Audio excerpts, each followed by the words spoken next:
Se cumplen casi mes y medio de este fuego de muerte, desgracia, tragedia. Se cumplen muchos días y cual si fuera una tormenta que cuando pasa, el problema es que esta no pasa, cuando pasa va dejando y va esclareciendo las verdaderas causas de el fuego que comenzó ahí. Y es dramático, es muy dramático, porque entonces afloran intereses como la búsqueda de recursos naturales, intereses como los sueños de construir vías de comunicación y el costo de la vida. Los niños, ya hicimos un programa en esta semana de cuántos niños muertos en Gaza, que es una cifra avergonzante para toda la especie humana. Pues ellos no valen nada. Eduardo Luque nos ha alertado de otras intenciones que con esta tormenta que parece pasar van aflorando y que él ha estado estudiando. Soy Roberto de la Madrid y esto es Detrás de la Razón. Comenzamos.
Muchas gracias por todos los comentarios, las felicitaciones y apoyo de la traducción que hizo Shadi Narváez, una traducción excelente del rabino, un rabino que nos explicó en esta semana que acaba de pasar, pues otra visión de los hechos y de lo que significa para el judaísmo israelí. Gracias a todos ustedes y vámonos directamente con Eduardo Luque. Eduardo, muchísimas gracias como siempre por estar alertándonos e indicándonos cuáles son los puntos que habría que denunciar, que analizar, que reflexionar. Y en esta ocasión, pues ya casi mes y medio de este mar de sangre horroroso, trágico, avergonzante para la especie humana, como decía al principio. Y ahora pues se dejan ver ciertos sueños, ciertas intenciones comerciales, como dos que nos enviaste urgentemente: la búsqueda y la apropiación del gas y el sueño de construir un canal que le haga competencia al canal de Suez. Te escuchamos con mucha atención, tú decides por dónde empiezas. Bueno, es difícil, como siempre, es difícil cuando hablamos con el problema de Gaza y el exterminio de la población, hablar con una cierta neutralidad y una cierta frialdad, ¿no? Sin que a uno realmente se te pongan los vellos de punta y uno piense que si realmente el valor de la especie humana como especie, cuando vemos el comportamiento de determinadas sociedades respecto de otras, ¿no? pensamos que somos una sociedad avanzada, una sociedad en la que tras la Revolución Francesa se respetan los derechos humanos, cuando vemos que esto es en realidad una cortina de humo. Es sencillamente una forma de justificar lo que está pasando en unas zonas u otras del planeta. Sí que es difícil hablar con cierta neutralidad, pero sí que es necesario, y se hace, yo diría, imprescindible, no solamente repetir los ecos de la propaganda televisiva que nos dice quién es el bueno y quién es el malo y cómo debemos entender las situaciones, sino para hacernos una idea del problema real que está detrás, es importante verlo desde otras vertientes, ¿no? No solamente desde la vertiente religiosa a la que tú hacías referencia, que es un compendio importante, un valor importante en este proceso, puesto que estamos viendo, por ejemplo, como el presidente de Israel, Benjamín Netanyahu, el otro día definía el conflicto de una forma muy simplista, ¿no? Pero una fórmula que va muy bien para determinadas mentalidades, ¿no? Decía que el pueblo de Israel, que es la nación elegida, está en la luz y en la otra orilla solo hay la oscuridad. Por tanto, para abrirse paso a la luz, esa oscuridad tiene que ser exterminada. Y esto es lo que está proponiendo Benjamín Netanyahu, una acción total, una destrucción total, en la que se borre de la faz de la tierra los legítimos dueños de esa zona, que son los palestinos, ¿no? En sus diversas manifestaciones, ¿no? En sus diversos grupos sociales. Esto es tierra palestina, y Netanyahu y las fuerzas de la extrema derecha lo que pretenden es exterminar a toda la población sin paliativos, porque quieren sustituir esto, convertir Gaza en una colonia para, una vez deshabitada, poderla reocupar con los nuevos colonos que esperan atraer en una nueva oferta de tierra regada con sangre, eso sí, pero que sea asequible a nuevos colonos, ¿no? Pero detrás de esto, como tú bien decides al comienzo, hay mucho más que no una cuestión únicamente religiosa, que es muy importante como todos sabemos. Hay dos cuestiones económicas que son, bueno, yo diría tres, como consecuencia de las dos primeras, que son muy relevantes. Uno es que hace ya más de 15 años se descubrió 35 kilómetros de la frontera con Gaza, en aguas territoriales palestinas, una de las mayores bolsas de gas de todo el Mediterráneo oriental. Esta bolsa de gas está siendo explotada en este momento, están en los periodos previos al inicio de la explotación económica, por varias compañías norteamericanas y, oh sorpresa, por algunas compañías europeas. De ahí podemos entender el silencio cómplice de la Unión Europea respecto a este exterminio masivo de la población. Porque los gobiernos europeos y algunos de los que se sientan en los consejos de administración de los grandes bancos europeos están muy interesados en el exterminio de la población gazatí para poder apropiarse de las riquezas de la zona, en este caso el gas, que como sabemos es un bien preciado ahora mismo en Europa debido precisamente a la guerra que han provocado con Ucrania. Es decir, que ellos son responsables en gran parte de la guerra de Ucrania y ahora se encuentran en la disyuntiva de que no tienen gas y este gas hay que buscarlo donde sea. Da la paradoja de que este gas ahora mismo está en territorio palestino y estos gobiernos no han tenido ningún problema de conciencia en negociar con el criminal Netanyahu para explotar este recurso natural. Y el otro gran problema, que tiene como consecuencia, como ya veremos, otra idea, es un proyecto ya antiguo. Este proyecto se desarrolló en torno a los años 60 y era el llamado Canal Ben Gurion, por el nombre del antiguo dirigente, también otro criminal y en realidad antiguo dirigente y presidente del país en su momento. Este canal Ben Gurion vendría a unir precisamente la zona de Gaza con el Golfo de Aqaba, con la idea de conseguir que el petróleo norteamericano, que tiene que sortear inevitablemente el estrecho de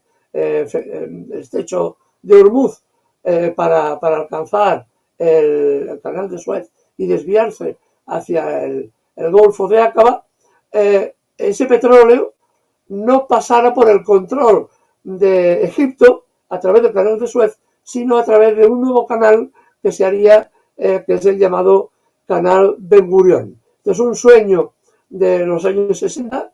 Se propuso que para agilizar la excavación se detonaran una serie de bombas nucleares enterradas en el desierto del Sinaí. Eso permitiría avanzar rápidamente en la excavación del canal y conectar el mar Mediterráneo con el Golfo de Aqaba y el Mar Rojo, ¿no?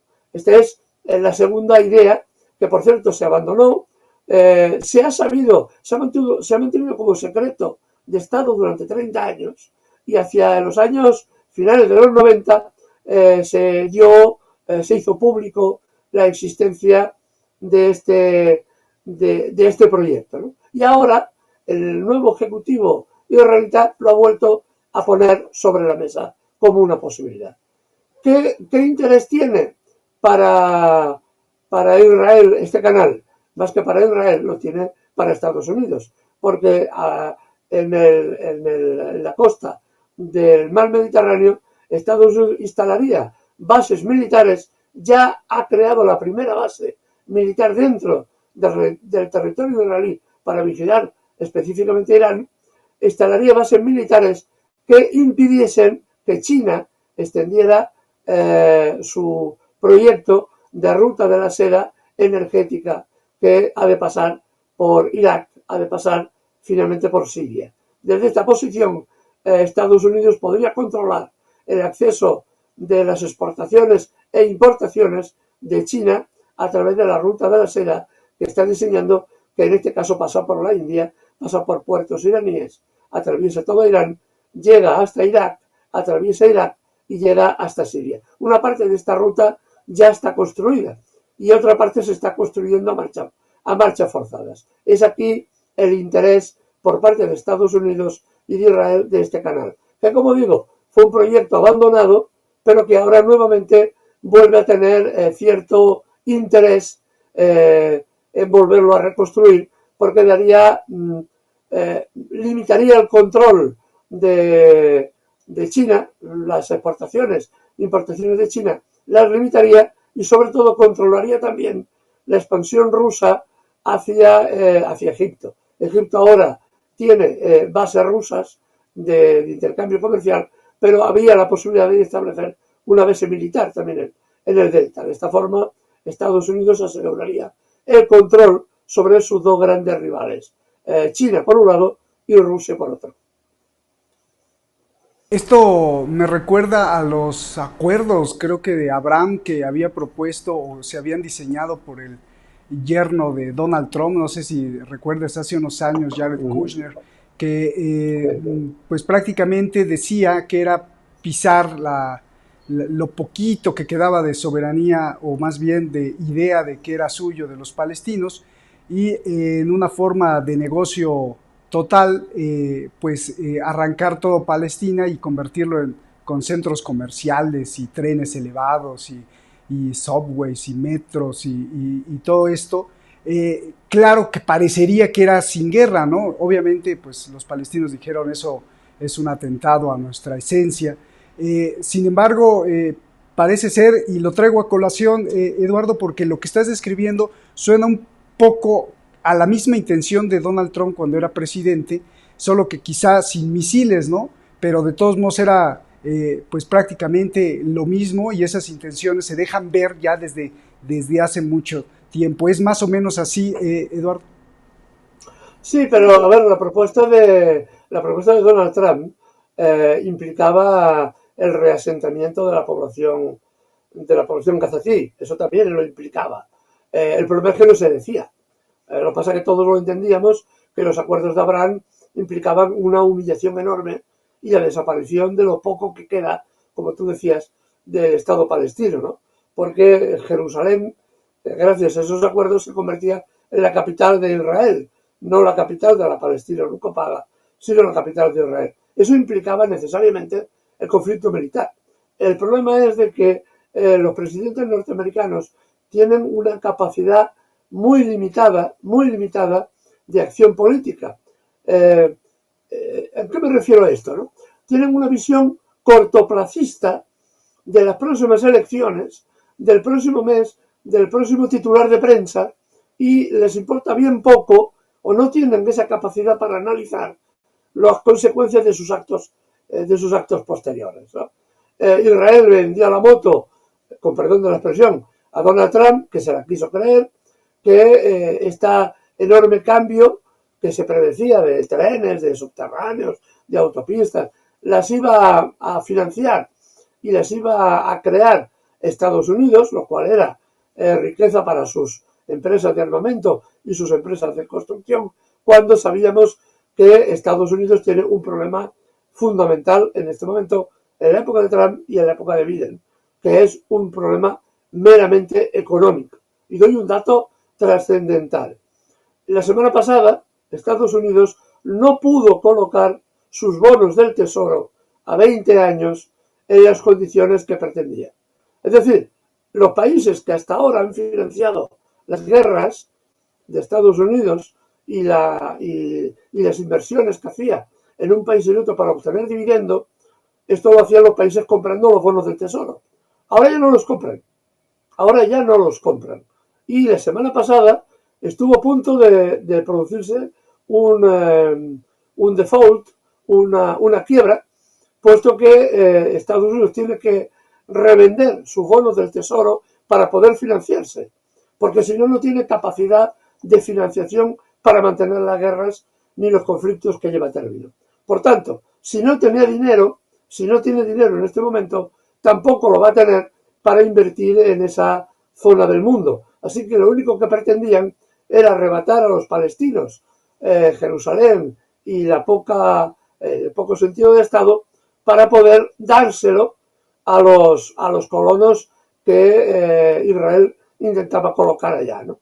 Evidentemente esto ha provocado la reacción militar y es la guerra que ahora mismo estamos viendo, ¿no? Pero el gran problema de Estados Unidos, como digo, y por tanto de Israel, es el problema económico, que Estados Unidos es incapaz ya de sostener no solo una guerra, la de Ucrania, sino que ahora tiene otro conflicto en mente, que es el conflicto de Gaza, que tampoco puede sostener sino desnudando a uno y vistiendo a otro.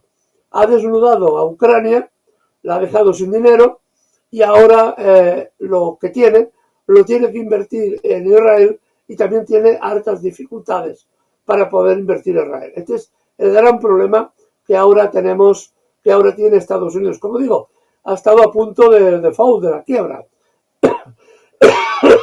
Perdón. Se salvó por una cuestión muy curiosa, ¿no?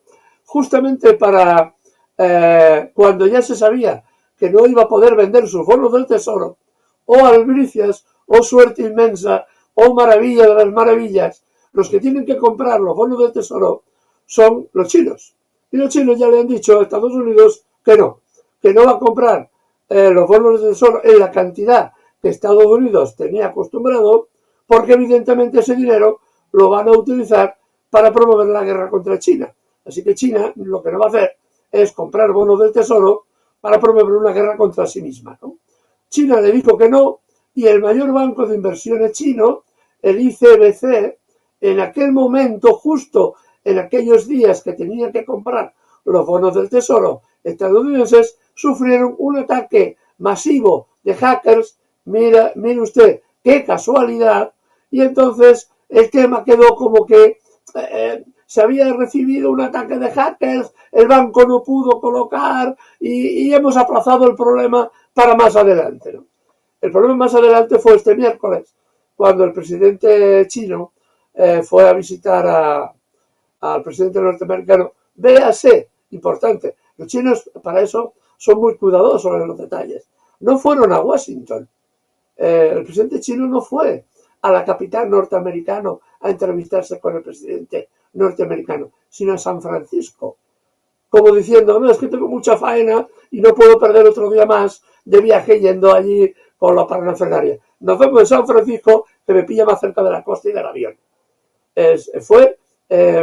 Los simbolismos chinos, hubo una especie de bofetada, también diciendo, no, yo voy donde yo quiero ir y porque tengo otros asuntos que resolver en la zona. Tenía otra reunión, en la APEC precisamente, y así iba más rápido, ¿no? Y eso fue lo que se intentó arreglar.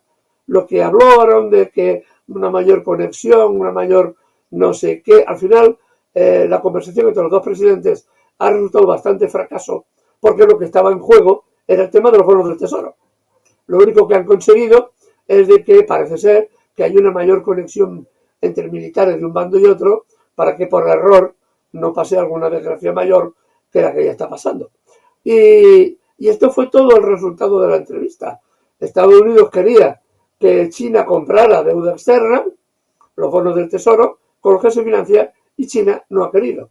En este momento, al contrario, China se está desprendiendo de gran parte de los 800.000 millones de dólares en bonos del Tesoro que tenía apalancados, ¿no? El primer país en bonos es Japón, que tenía 1,2 billones con B de bonos del Tesoro norteamericano. El segundo país era China y el cuarto era Rusia, que evidentemente se ha quitado los bonos del Tesoro y lo que tenía lo ha vendido rápido, precisamente para devaluar y profundizar la crisis económica en Estados Unidos. Y este es el gran problema que ahora también tenemos en Gaza, ¿no?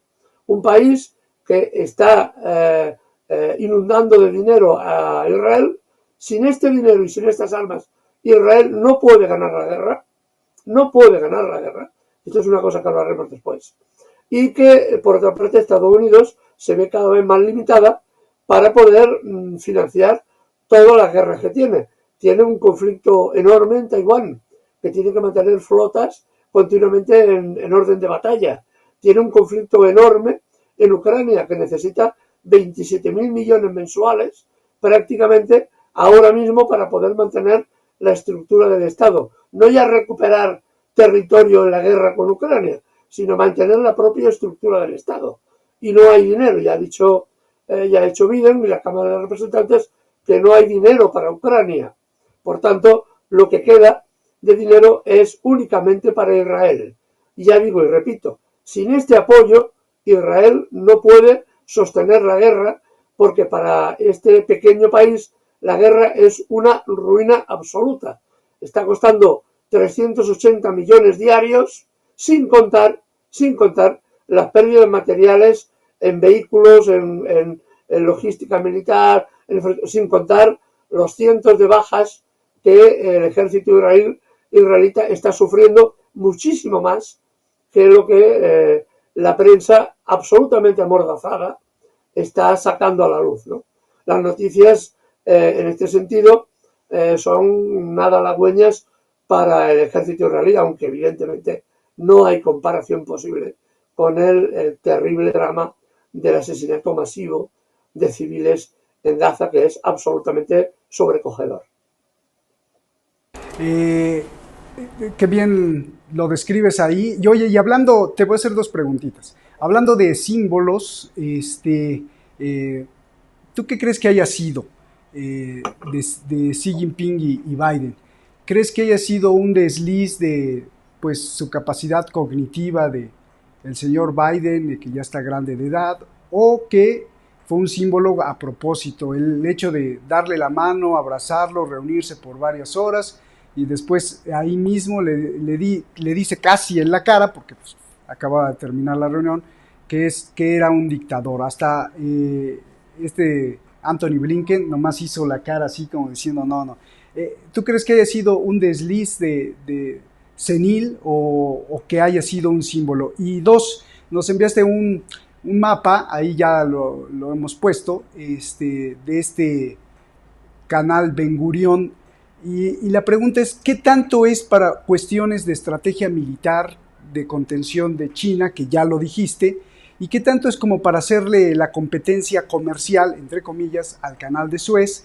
Y si eso no está programado para generar más tensión, más violencia y más problemas, porque si tuviéramos ahí dos canales, el Ben Gurión y el canal de Suez, pues finalmente todos empiezan en el Mar Rojo y la intención es que desemboquen en el Mediterráneo. Pero al pasar por el Mar Rojo, pues contamos también con la furia de otra parte de la resistencia que se encuentra en Yemen. Por ejemplo, los hutíes pues no dejarían pasar los barcos que fueran hacia el canal Ben Gurión, y entonces se armaría, si esto es para mantener siempre vivo el fuego del conflicto, o si está calculado, o esta sería más bien pues las consecuencias de un mal cálculo. Eduardo. Sobre la primera pregunta, sobre el problema de este señor, del presidente de Estados Unidos, si está un poco viejito o no, si, si tiene luces o no tiene luces, como decimos aquí en España. Hay un debate muy interesante, ¿no?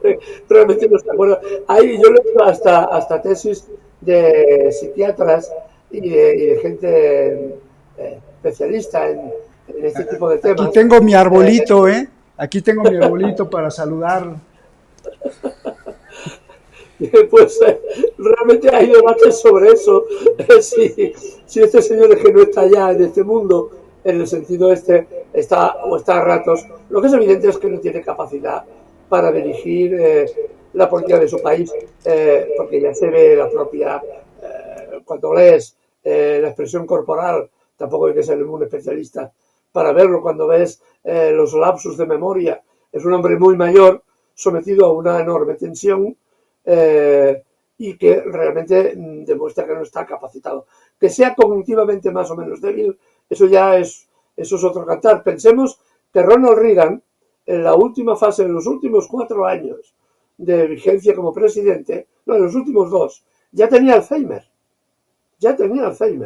Y después se supo, cuando murió, cuando dejó la presidencia, que la política exterior al señor Reagan se la explicaban con dibujitos.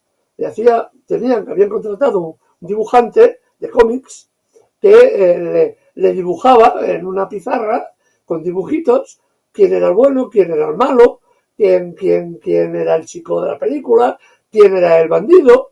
De esta forma se le explicaba a Ronald Reagan, esto no es una broma, es real, se le explicaba a Ronald Reagan realmente la política internacional, ¿no? Después lo sacaban, le daban algún tipo de medicación para cuando tenía que salir a la prensa, que estuviera un poco derecho, y había cantidad de recursos de historietas que le ponían delante para que leyera, sin que se viera lo que tenía que decir, con tarjetitas que son muy comunes, eso es muy común. Son unas tarjetitas con la fotografía del periodista o del político al que tenemos que hacer referencia, con la frase que tiene que leer. Como todavía sabe leer, entonces es uno de los trucos que utiliza, ¿no? Y ahora mismo estáis dando las imágenes de este tipo de cosas, ¿no? Realmente, como digo, es un debate apasionante si este hombre está de acuerdo. Lo que es real es de que un presidente normalmente lo que tiene que hacer es hacer como un árbitro de las diferentes tensiones que hay en el Ejecutivo. Hay políticos que tienen una visión y unos intereses, políticos que tienen otra visión y otros intereses, y el presidente hace de árbitro. Evidentemente, el señor Biden no puede hacer de árbitro de nada. Entonces, hay una lucha feroz entre grupos de presión que se llevan el gato al agua en el sentido de decir, provocamos una guerra, hacemos otra, porque interesa a unos o interesa a otros, ¿no?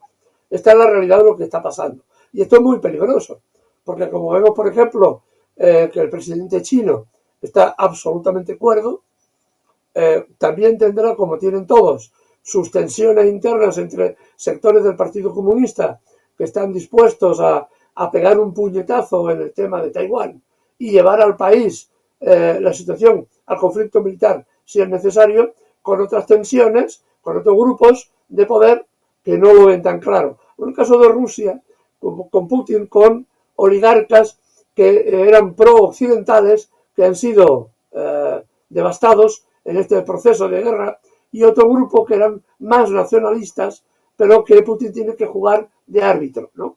El señor Biden no puede ni jugar ya de árbitro ni en su propia casa, ¿no?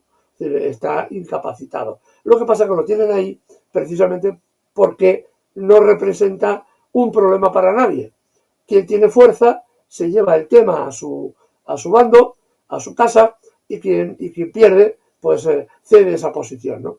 Así que vemos este tipo de cosas, como el presidente llama tirano y dictador a Biden, al presidente chino, inmediatamente después de que le ha pedido, por favor, que le ayude a refinanciar la deuda externa. Me imagino que si el presidente chino le hubiera dicho que sí, que le ayudara a refinanciar la deuda externa, no le habría dicho tirano, le habría dado 3 besos en la mejilla y se habrían ido de parranda los dos. Pero como el presidente chino vela por los intereses de su país, fundamentalmente, pues no había lugar, ¿no? Y entonces tiene esta salida absolutamente de tono que ha irritado además enormemente a los chinos, ¿no? Porque es un calificativo que no se merece. Por la otra parte, que hablabas del tema del canal Ben Gurión, primero que es un problema de financiación enorme. Esto es una obra descomunal, lo que se propuso en los 60 era una obra descomunal que en aquel momento podía ser viable, puesto que Egipto había perdido la guerra con Israel, la guerra de los 6 días. Y eso era, digamos que había como una posibilidad, ¿no? Hoy esa posibilidad existe, el proyecto está ahí, pero es muy difícil llevarlo a término. ¿Por qué? Porque se están creando otras nuevas rutas que dejarían el canal prácticamente inhábil desde el principio. Hay otra ruta gasifística y el petrolífera que viene de China, que sorteará, según quieren los chinos, el estrecho de Malaca, haciendo un canal en Tailandia, que es otro de los grandes proyectos que tiene China, financiar un canal en Tailandia para obviar el estrecho de Malaca. El estrecho de Malaca es un conjunto de islas en Asia Oriental que están bordeadas de bases militares de Estados Unidos y de Inglaterra. Hay 11. Pero por ahí pasa la ruta de la seda, que va hacia la India y después va a un puerto en el sur de Irán sumamente importante. Este puerto desembarcan las mercancías, atraviesa Irán y se dirigirá hacia Rusia y hacia Vladivostok, atravesando todo desde Oriente Medio hasta el norte de Rusia, ¿no? Y abriendo otra vía también a través de Siria, como os hemos hablado, hasta la zona de Europa. Así que hay una carrera para ver quién acaba primero las infraestructuras y, digamos, se lleva el tema de forma recurrente y crea riqueza en este sentido. El proyecto, de luego, que tienen los chinos tiene todo el viso de convertirse en realidad, a no ser que haya una catástrofe a nivel mundial y que, estemos hablando de otro escenario. Y hay que hacer notar un detalle importante, que yo pienso que puede ser interesante para los telespectadores.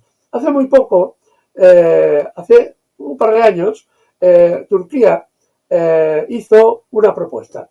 Quería un tren subterráneo, un metro, que es de unos 35 kilómetros, que conectara el aeropuerto internacional, uno de los aeropuertos internacionales de Estambul, lo conectara con el centro de la capital. Porque los que hemos visitado Estambul, conocemos el país, sabes que para llegar del centro de la Mezquita Azul hasta el aeropuerto, bien te puedes pasar 1 hora y cuarto en coche, porque la ciudad es inmensa y la orografía muy complicada. Entonces, Erdogan hace esta apuesta, ¿no? Licita este metro de forma tal que a ver qué compañía es capaz de construirlo. Se le adjudica una compañía china. Comienza las obras y entrega el metro llaves en mano, es decir, solo faltaba el revisor y el señor que pica los billetes, en 7 meses. En 7 meses, China ha creado un metro que pasa por debajo del Bósforo, con las dificultades tecnológicas que eso implica, que conecta el aeropuerto de Estambul con el centro de la capital. Una obra enorme, tan enorme que ingenieros norteamericanos fueron a ver el proyecto al comienzo de la construcción, en medio de la construcción y al final de la construcción, porque no se creían que era posible no solamente hacer el metro, sino el metro, por la dificultad técnica que implicaba, sino que además era imposible hacerlo en el tiempo que los chinos lo habían construido. Y efectivamente, tardaron, tal como se habían comprometido, 7 meses. Una obra descomunal. Si estos son capaces de hacerlo en estas condiciones, los ingenieros chinos, que no serán capaces de hacer en estas circunstancias. Eduardo, hace como unos 4 o 5 años yo tomé un metro que pasaba por debajo del Bósforo. ¿Estás hablando del mismo metro o es otro metro? Es otro. El que tú pasaste, que yo también lo he utilizado varias veces, es un metro que construyeron los propios turcos, que atravesaba, que pasaba por debajo del Bósforo, y era también un proyecto gigantesco, porque era de una enorme complejidad. Los chinos han hecho otra cosa. Otro metro, que también ha de pasar una parte por el Bósforo, pero que tiene algo más corto, de unos 30 kilómetros, ¿no? De todas formas, la dificultad era la dificultad técnica y después la velocidad de construcción, porque eso implica que literalmente la logística ha de estar medida al segundo. Así que de hecho es una construcción relativamente nueva la que se está haciendo. Vaya, la que ya está inaugurada. Vaya, yo estuve en Estambul, espera, hace 3 años y aún no estaba construido este metro. Porque tuve que irme del aeropuerto al centro, teníamos el hotel cerca de Santa Sofía, en taxi, y tardamos, ya digo, 1 hora y 10, lo que tardamos. Pues tremendo esto que nos dices, hay que ver ese metro. Oye, pues muchas gracias, ya nos vamos. Si te iba a preguntar si gustas agregar algo, pero bueno, es que has agregado un compendio de información que nos traes, muchas gracias. Si tienes algo que agregar, bien, y si no, pues la última pregunta sobre la proyección, y te lo pregunto porque la gente siempre se sorprende contigo porque siempre le atinas a las proyecciones, como si tuvieras ahí una bola de cristal, justamente con Erdogan. Me recuerdo que dijiste, este señor va a ganar las elecciones, y así, y con mucho tiempo de anticipación lo dijiste. Entonces yo te pregunto, ¿cómo ves con tus cálculos, tanto históricos, logísticos, y como has estado pues en muchas partes de esta región, ¿qué va a pasar con la guerra entre Israel y Gaza?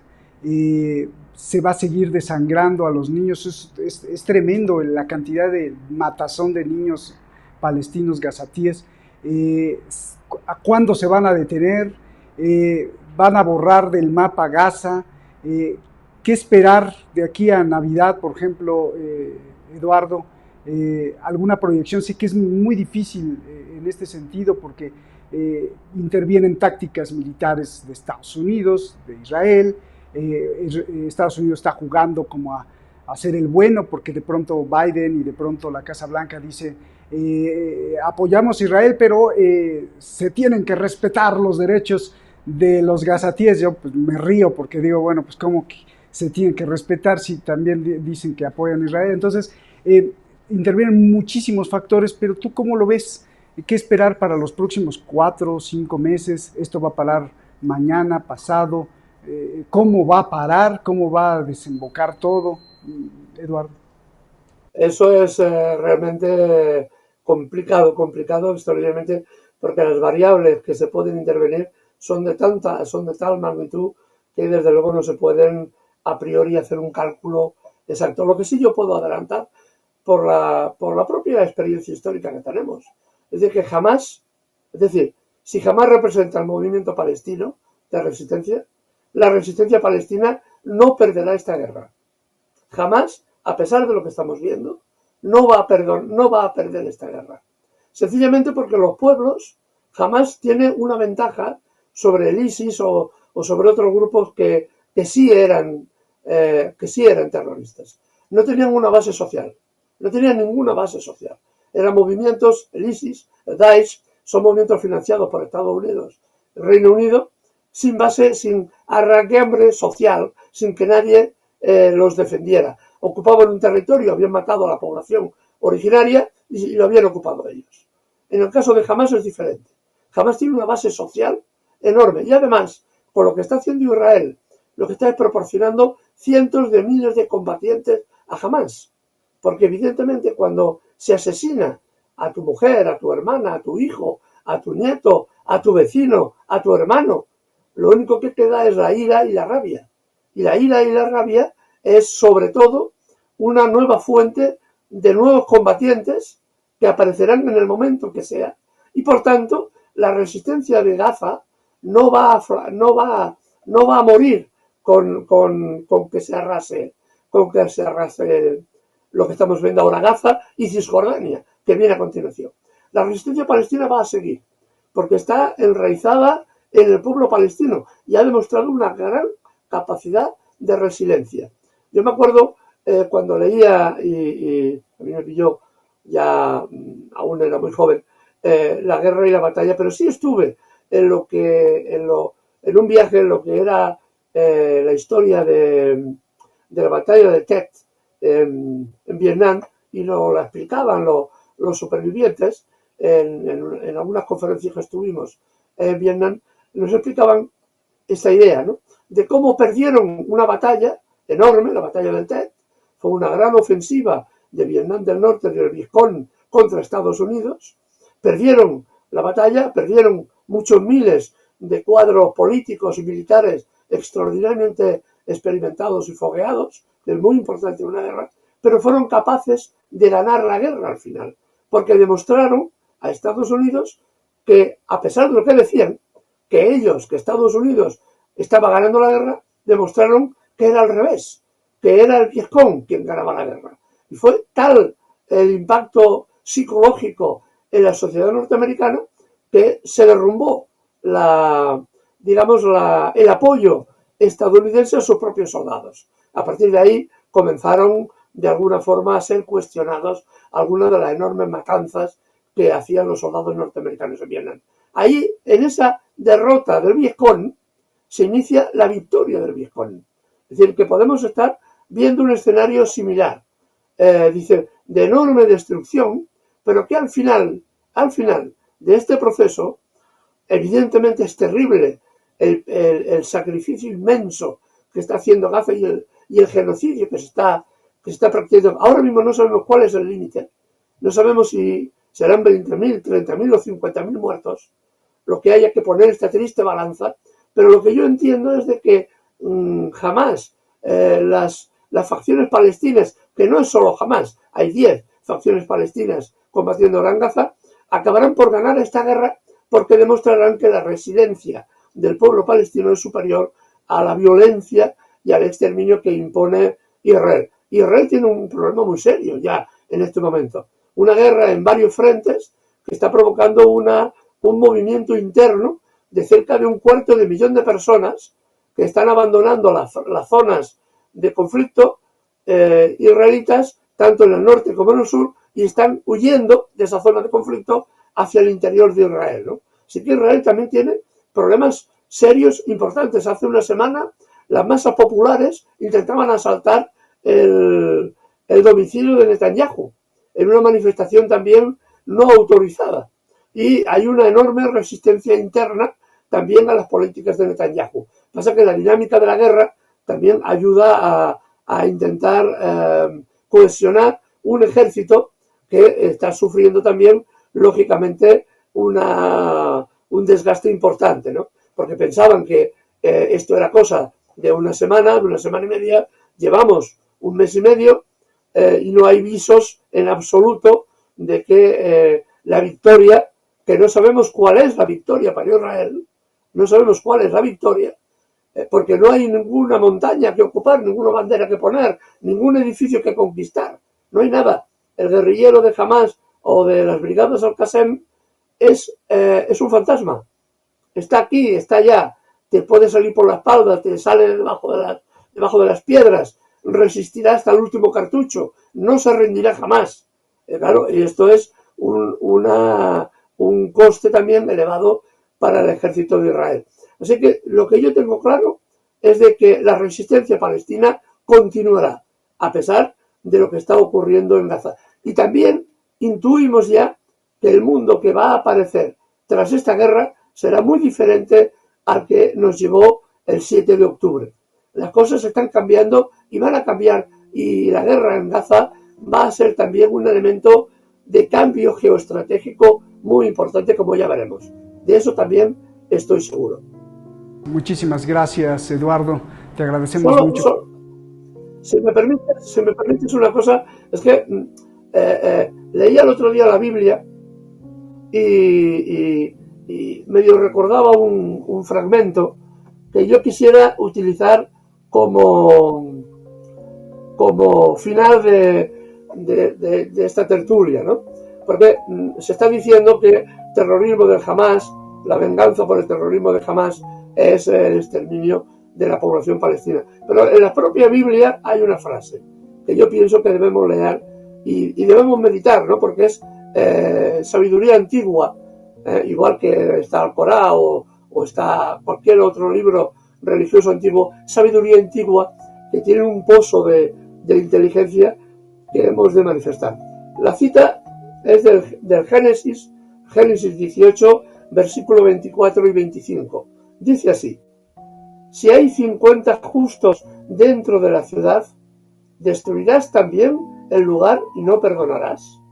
Lejos de ti está el hacer tal, que hagas morir al justo con el malvado, y que sea el justo tratado como el malvado. Nunca tal hagas. Parece que Benjamín Netanyahu no leyó nunca esta cita del Génesis. Qué tragedia y qué trágico.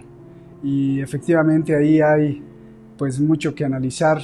Eduardo, pues es un gran placer escucharte y que nos traigas todos estos puntos de conocimiento y sobre todo el análisis, la explicación y la invitación a la reflexión. Te agradecemos mucho, Eduardo. Hermano, un abrazo grande, todo lo mejor siempre para tu familia, tus seres queridos, y para ti que nos ves en cualquier parte del mundo. Muchísimas gracias siempre por pertenecer a esta energía que es energía de reflexión detrás de la razón.